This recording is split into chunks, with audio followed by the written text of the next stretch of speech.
Sostenía el plato de galletas de limón con ambas manos, sintiendo el calor de la masa recién horneada que se filtraba a través de la tela fina del trapo que lo cubría. Me dolían los nudillos de cargar el plato por 3 pisos de escaleras angostas, pero ignoré el dolor. Me había dicho a mí misma que valía la pena el esfuerzo. Hacía meses que Paloma no me invitaba a su casa, y aunque esta vez tampoco lo había hecho, quería creer que hoy sería diferente. Tal vez abriría la puerta con esa sonrisa radiante que recordaba de cuando era pequeña, esa que me hacía sentir que yo era todo su mundo. Llegué a su puerta y me detuve para recuperar el aliento. Mi reflejo temblaba en los números de latón clavados en la madera, las líneas alrededor de mi boca más profundas de lo que recordaba. Levanté la mano para tocar. Antes de que mis nudillos rozaran la puerta, escuché su voz tan familiar que parecía parte de mi propia memoria. No te preocupes, Emiliano. Haremos que mamá pague por todo. Es demasiado blanda para hacer preguntas. Una pausa. No pude escuchar la respuesta de Emiliano, solo un murmullo bajo. Pero la risa de Paloma resonó aguda y frágil, del tipo que siempre sonaba ensayada. Mis dedos se apretaron contra el plato. Mi corazón latía en mi garganta. Todavía piensa que la quiero, dijo ella. No tiene idea de cuánto tiene guardado. Sentí que el pasillo se inclinaba. Las palabras me golpearon más pesadas que el plato que sostenía. Mis ojos picaron con un dolor que no quería nombrar. Quise retroceder, irme, pero mis pies no se movían. Me quedé ahí anclada, escuchando el zumbido apagado de su conversación. Por un momento intenté convencerme de que había oído mal, pero cuando la voz de Paloma se deslizó de nuevo bajo la puerta suave y segura, supe que no había error. Me di la vuelta antes de que mis piernas me traicionaran y me dejaran caer frente a su puerta. Mantuve el plato apretado contra mi pecho, como si las galletas fueran lo único que me mantenía con los pies en la tierra. Mis pasos eran lentos, medidos, mientras bajaba por las escaleras, cuidando que el eco de mis tacones no me delatara.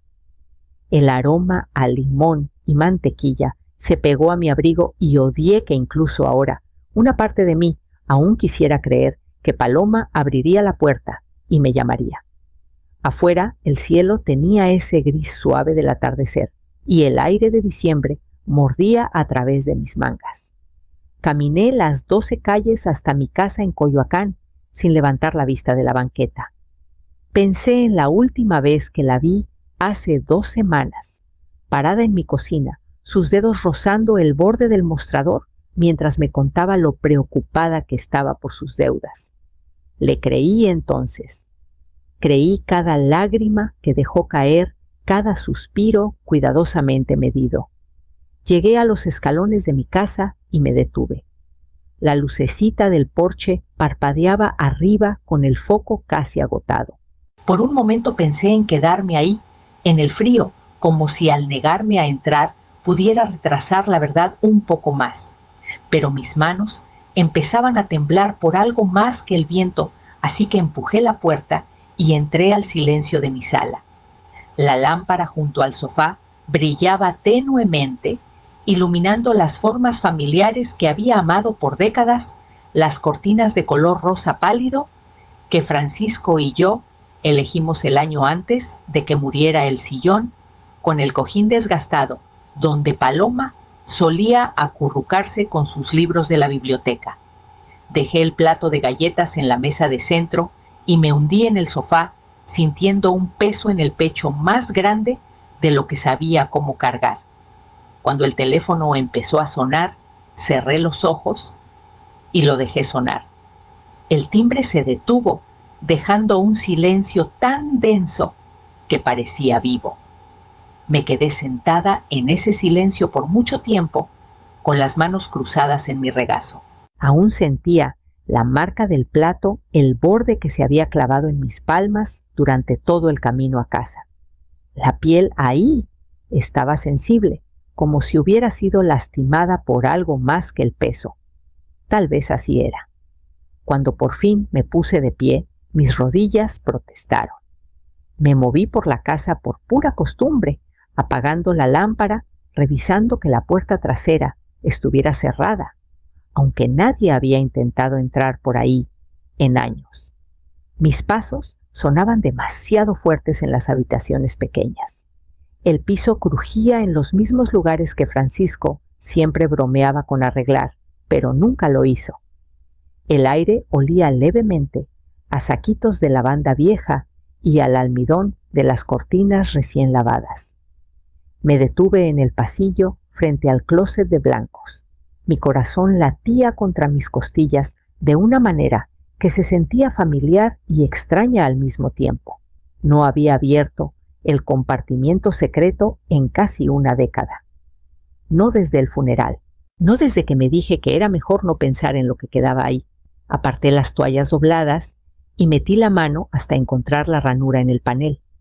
Con un suspiro lento, presioné hasta que el pestillo hizo clic y la puertecita se abrió hacia adentro. La caja fuerte esperaba en el hueco oscuro justo donde Francisco la había construido. Él la llamó el baúl de las tormentas. Para emergencias, dijo, aunque siempre creí que se refería a algo más que dinero. Giré la combinación con manos que se sentían más firmes de lo que deberían. La puerta se abrió, revelando una cajita de madera. La saqué y la llevé a la mesa de la cocina, colocándola con cuidado como si estuviera viva. Adentro, el dinero del seguro estaba tal como lo dejé. Suficiente para vivir cómodamente.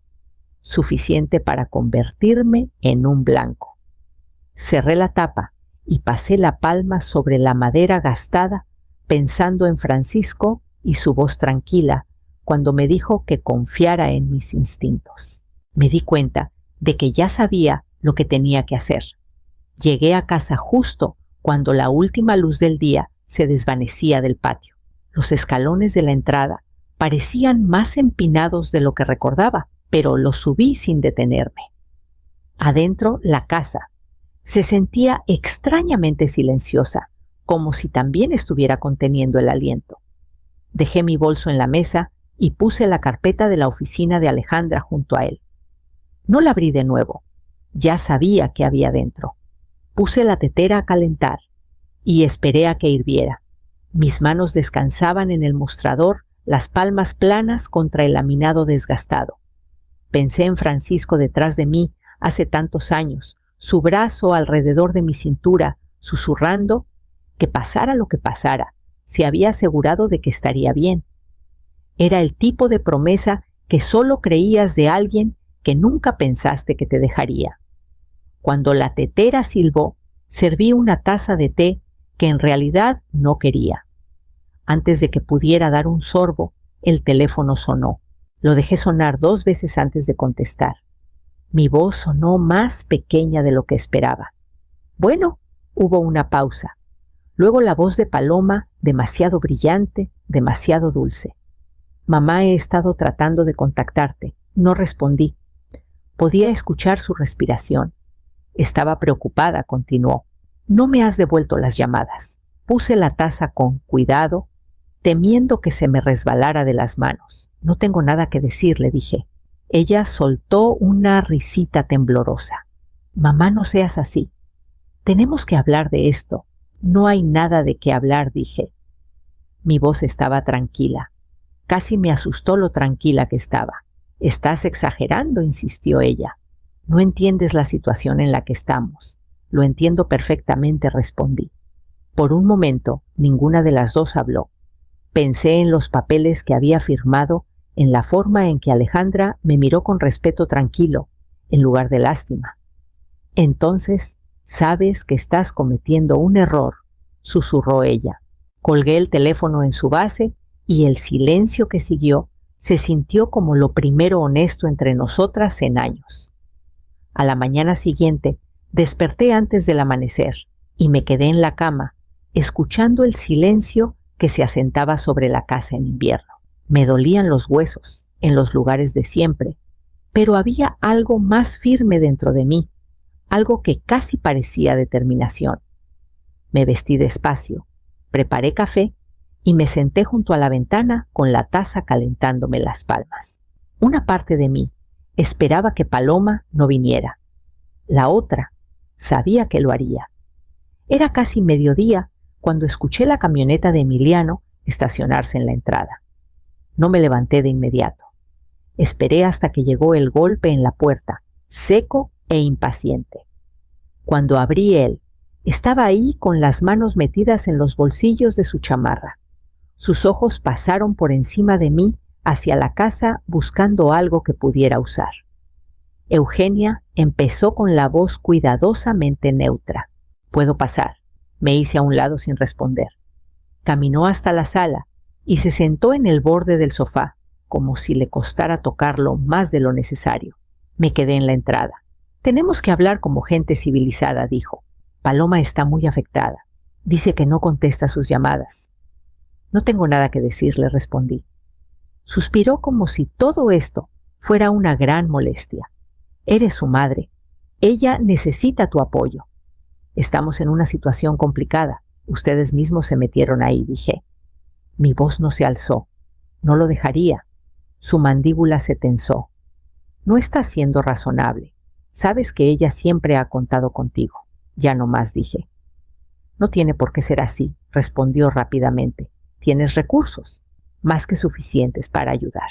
Pensé en el baúl de las tormentas de Francisco, en el dinero que Paloma decidió que le pertenecía antes de saber que existía.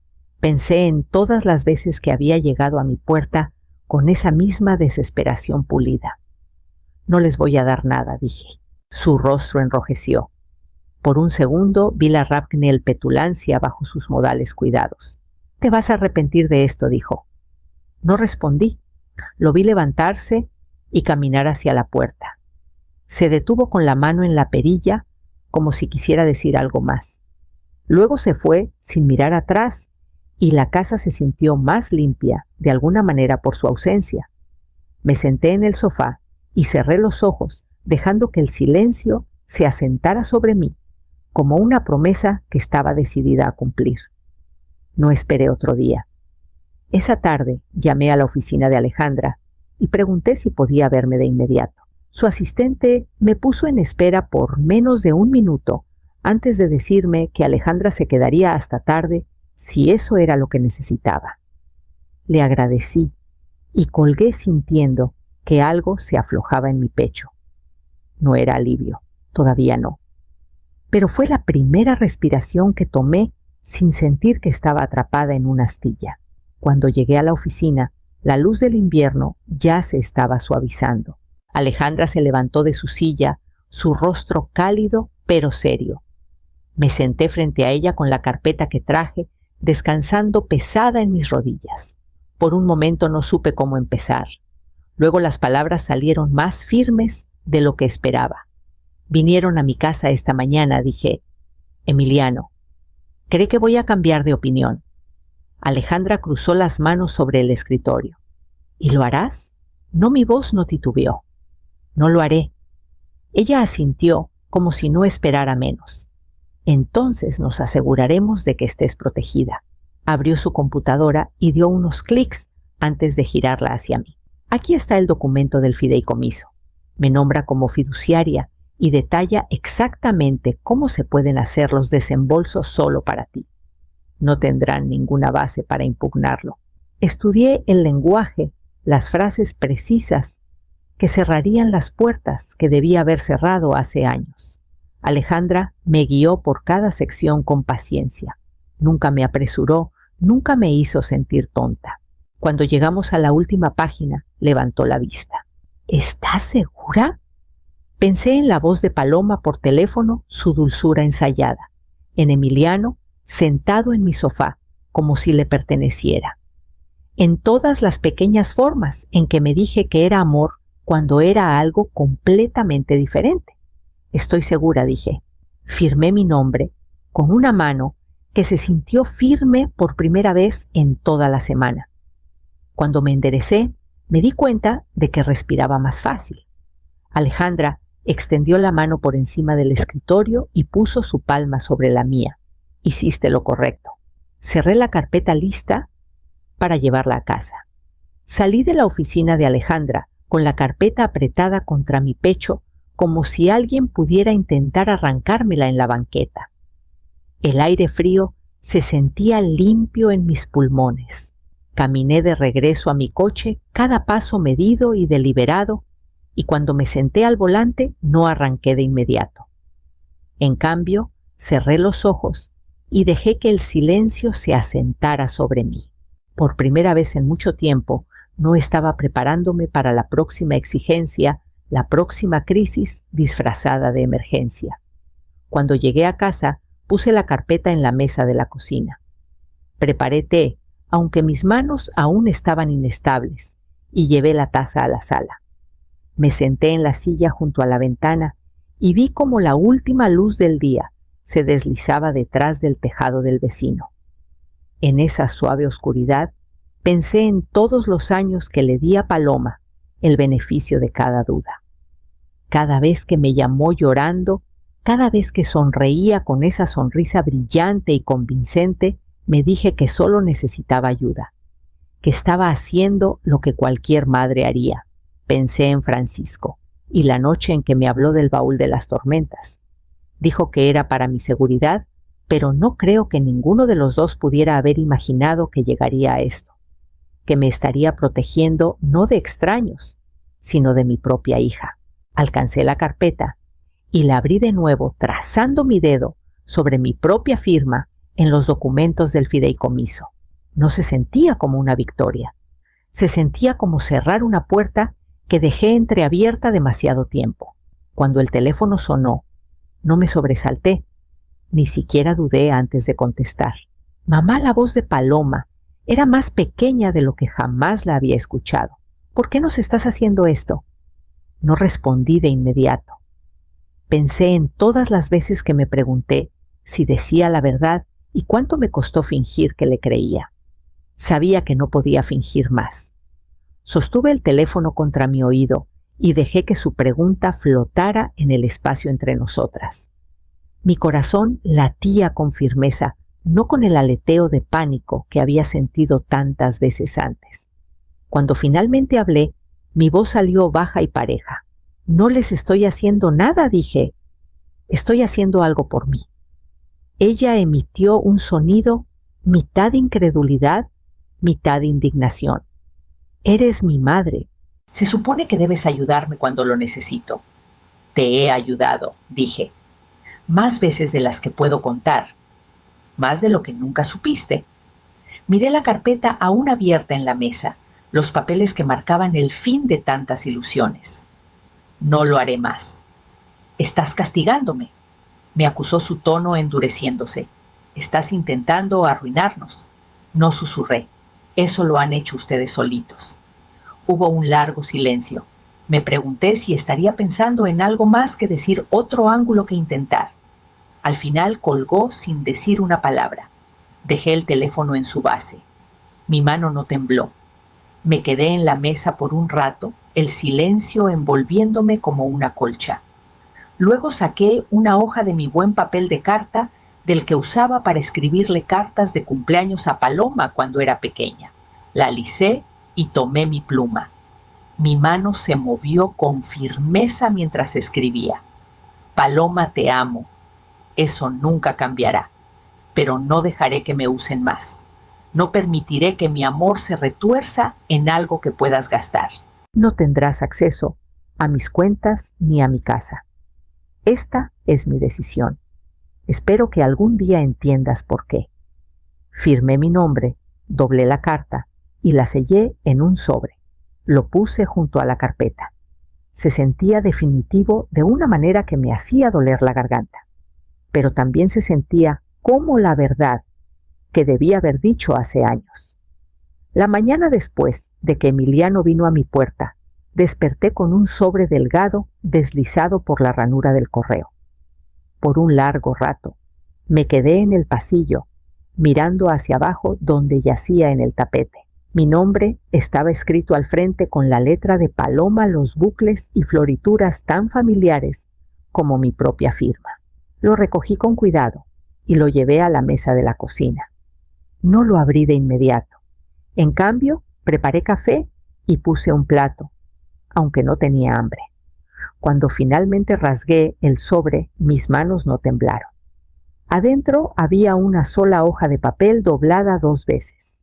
Sus palabras eran pulcras y deliberadas, como si las hubiera reescrito más de una vez antes de atreverse a enviarlas. Mamá, no sé qué más decirte. Siempre has creído lo mejor de mí, incluso cuando no debías. Sé que piensas que solo estoy arrepentida porque dejaste de ayudarnos. Tal vez sea cierto. Ya ni siquiera lo sé. Emiliano dice que eventualmente cederás, que no puedes estar enojada para siempre. Pero algo me dice que esta vez es diferente. Si importa, lo siento. No solo por lo que dije, sino por cómo te he tratado todos estos años. No espero que me perdones. Yo tampoco creo que me perdonaría. Solo quería que lo supieras. Dejé la carta junto a mi taza y solté un suspiro que no sabía que estaba conteniendo. Mi pecho se sentía apretado, pero esta vez no era ira lo que se asentaba ahí. Era algo más suave, más triste, tal vez alivio, tal vez el más pequeño comienzo de algo que no me había atrevido a esperar. Doblé la carta de nuevo y la metí bajo la esquina del azucarero, donde no tendría que verla cada vez que pasara, pero tampoco estaría escondida. Luego fui al closet del pasillo y bajé mi abrigo. En los días después de que envié los documentos finales, el teléfono se mantuvo en silencio. Al principio me sorprendí escuchando, por si sonaba medio esperando, que la voz de Paloma irrumpiera en el silencio con alguna nueva súplica o acusación. Pero cada hora que pasaba, sin que llamara, se sentía como una pequeña astilla que se deslizaba fuera de mi piel. No sabía si era paz exactamente, pero era algo lo suficientemente cercano como para poder respirar de nuevo. Pasaba las mañanas revisando cajones viejos, ordenando cosas que no había mirado en años.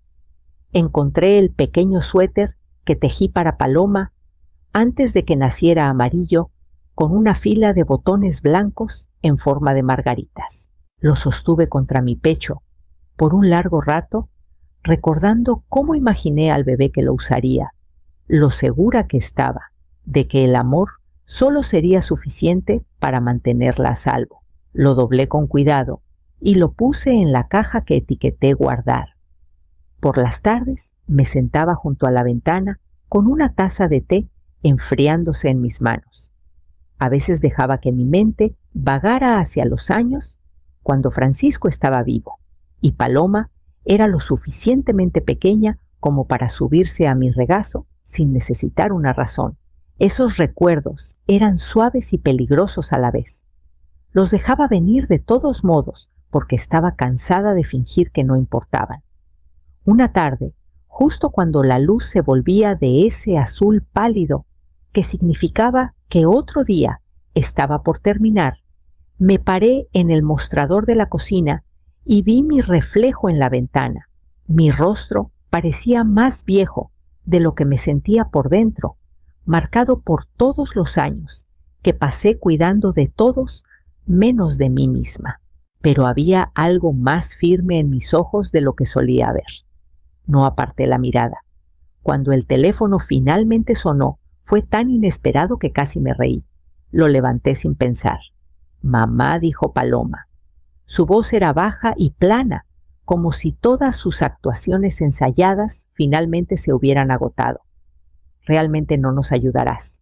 Cerré los ojos. «Ya lo hice», dije en voz baja. «Solo que no de la manera que querías». No respondió y el silencio que se extendió entre nosotras fue lo más verdadero que nos quedaba.